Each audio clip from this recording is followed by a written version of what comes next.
வணக்கம் மக்களே. நம்ம வந்து இப்போ காலு கை மூட்டு வலி எல்லாம் இருக்கிறதுனால நம்ம வந்து அந்த எப்படி வந்து கால் கை வலியெல்லாம் தீரும் என்பதுக்கு அதுக்கு வந்து தகுந்த மாதிரி நம்ம வந்து ஒரு பிரண்டை துவையல் அரைக்க போகிறோம். அதை எப்படி அரைக்கலாம், எப்படி செய்யலாங்கிறத நான் சொல்கிறேன் வாங்க. இப்போ நாங்கள் பிரண்டை துவையல் அரைக்கிறதுக்காக வேண்டி கொல்லையிலேருந்து பிரண்டை பறிச்சுட்டு வந்திருக்கோம். இதை வந்து துவையல் அரைக்க போகிறோம். பிரண்டையை வந்து இதெல்லாம் எடுக்கும்போது ஆஞ்சி எடுக்கும்போது நமக்கு கையெல்லாம் அரிக்க ஆரம்பிச்சிடும். அதனால என்ன பண்ணணும்னாக்கா இதில் கொஞ்சோண்டு எண்ணெயை ஊற்றி இப்படி கை ஃபுல்லாக தடவிக்கணும். கையில் தடவிக்கிட்டாக்கா அந்த இதனுடைய நமுனமுப்பு வந்து கையில் வந்து அரிக்காது. இப்போ இது எடுக்கும்போது இந்த நார் எடுக்கும்போது கையில் வந்து அந்த பால் படும், இந்த சாரம் வந்து கையில் படும். அப்போ வந்து நம்ம கை வந்து அரிக்காது. அதுக்காக தான் நம்ம கொஞ்சோண்டு எண்ணெயை தடவிக்கணும்.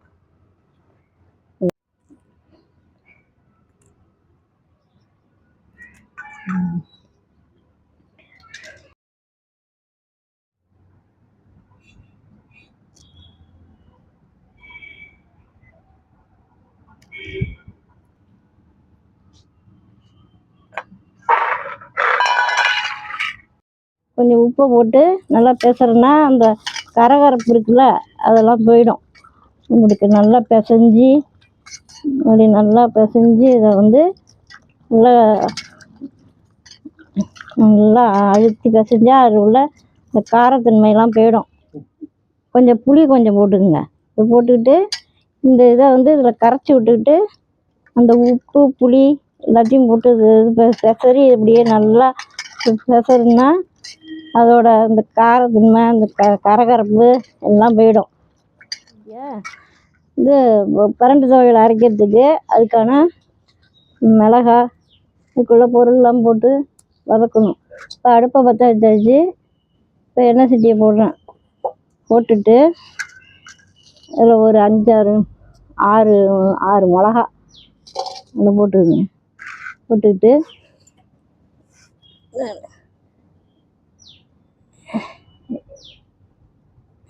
எண்ணெயை ஊற்றி கருகாமல் வறுக்கணும். நல்லா செவந்து வந்துட்டு மிளகா நல்லா வறுபட்டு நல்லா செவந்து வந்துட்டு இப்போ அதை எடுத்துக்கணும்.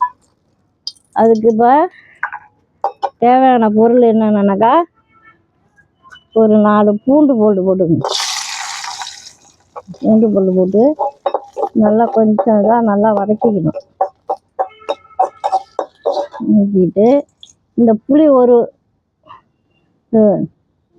ஒரு சின்ன நெல்லிக்காய் அளவுக்கு பூண்டு வச்சுருக்கேன். புளியும் இதில் போட்டு நல்லா வறுத்து எடுத்துக்கணும். நல்லா செவந்து வந்துட்டு இதில் வந்து அதை எடுத்துக்கணும். எடுத்துக்கிட்டு இந்த கருவேப்பிலையும் போட்டுக்கணும். கருவேப்பிலையை போட்டு அதோட என்ன பண்ணுறீங்கன்னா உப்பையும் சேர்த்து போட்டு வறுத்துங்க.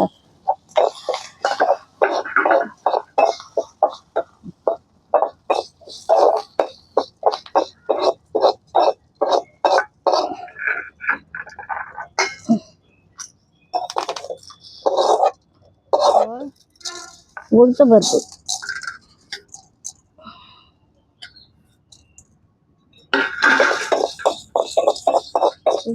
நல்லா காந்தாத நல்லா வறுபட்டு வாசனை வர வரலையும் நல்லா வறுத்து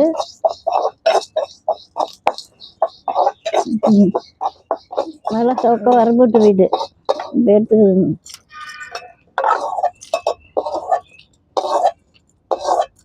இப்போ என்ன பண்ணணும்னா அதை எடுத்து அதோட போட்டுக்கணும்.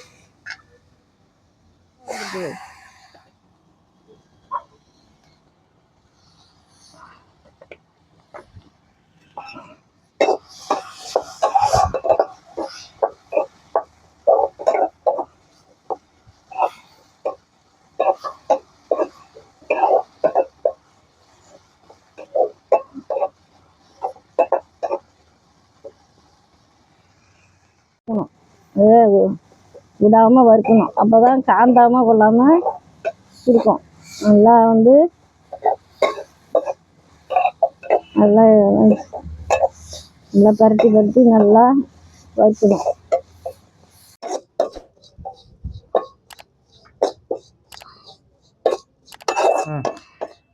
இப்போ இந்த பிரண்டை வந்து நல்லா வதங்கிட்டு, இப்போ வதங்கினதுக்கு அப்புறம் நம்ம எடுத்துட்டு போய் அரைச்சிப்போம்.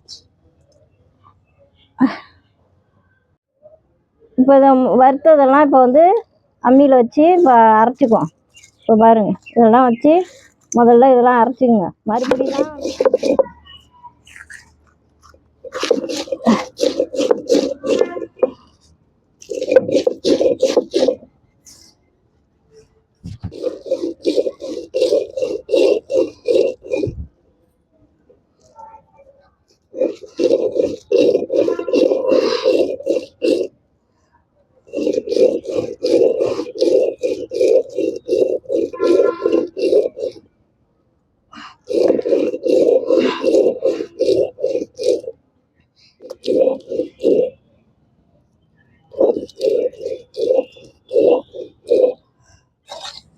நல்லா வதங்கியிருக்கு, நல்லா வறுபட்டுருக்கு.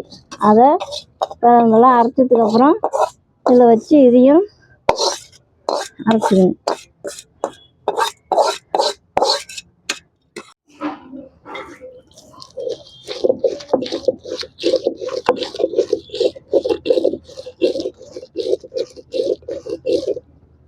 அரைப்பட்டு போயிட்டு பிரண்டையெல்லாம் நல்லா வச்சு அரைச்சி நல்லா அரைப்பட்டு போயிட்டு, இப்போ என்ன பண்ணணும்னா அதோட சேர்த்து இந்த உளுத்தம் பருப்பையும் சேர்த்து வச்சு அரைச்சிக்கணும். அப்போ தான் நல்லாயிருக்கும், ருசியாக இருக்கும். அந்த கரகரப்புலாம் இல்லாமல் இருக்கும், வாசனையாக இருக்கும், நல்லாவும் இருக்கும், சாப்பிட்றதுக்கு நல்லா வாசனையாக இருக்கும். இந்த மாதிரி துவையெல்லாம் செஞ்சு சாப்பிடுங்க. கால் வலி, மூட்டு வலி, வயிறு பொறுமல் எல்லாத்துக்கும் தேவலாம்.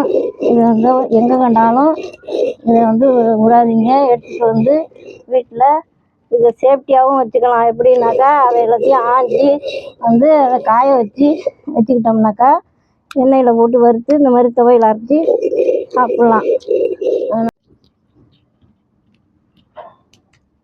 இப்போ நல்லா அரைப்பட்டு போயிட்டு இப்போ நல்லா வச்சு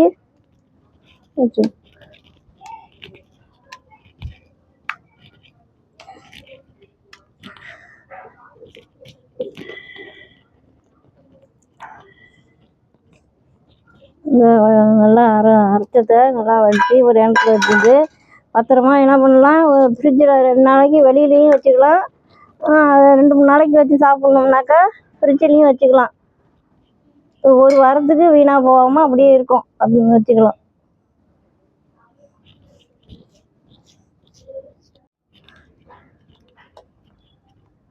பிரண்டை துவையல் இது நல்லா அரைச்சிருங்க. நல்லா வாசனையாகவும் நல்லா டேஸ்ட்டாகவும் இருக்கும். நல்லா டேஸ்ட்டாக இருக்குது. அந்த கரகரப்பு எதுவுமே இல்லை, நல்லா இருக்குது. சாதத்தில் போட்டு சாப்பிட்லாம், இல்லைன்னா தயிர் ஊற்றி சாப்பிட்லாம். இந்த மாதிரி தோசை, இட்லி எல்லாத்துக்குமே தொட்டுக்கலாம், நல்லாயிருக்கும். பிரண்டை துவையல் அரைச்சிட்டு இருந்தோமா, அதை போட்டு சாதத்தில் போட்டு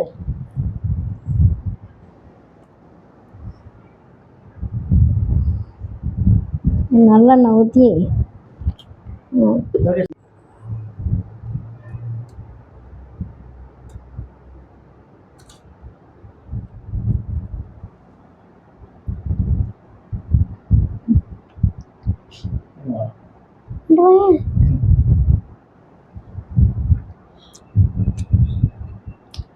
சூப்பராக இருக்குது. துவையல் அரைச்சோமா, பிரண்டை துவையல் அதாவது சாதத்தில் போட்டு நல்லெண்ணெய் ஊற்றி பசைஞ்சு சாப்பிட்டீங்கன்னு வச்சுங்களேன், உடம்புக்கு நல்லது. சூப்பராக இருக்குது சாப்பாடு. அதனால் சாப்பிடுங்க, இந்தமாதிரி செஞ்சு சாப்பிடுங்க. எல்லோரும் உடம்புக்கு நல்லது, கால் கைக்கெல்லாம் நல்லது, குடலுக்கும் நல்லது. குடலில் வயிற்று வலி இதுக்கெல்லாமே நல்லது, சாப்பிடுங்க. நல்லா இருக்கடி. சாப்பிடுங்க. எங்க பாட்டி சொன்ன நல்லா இருந்துன்னா லைக் பண்ணுங்க, ஷேர் பண்ணுங்க, பெல் பட்டனை தட்டி விடுங்க. பாய்.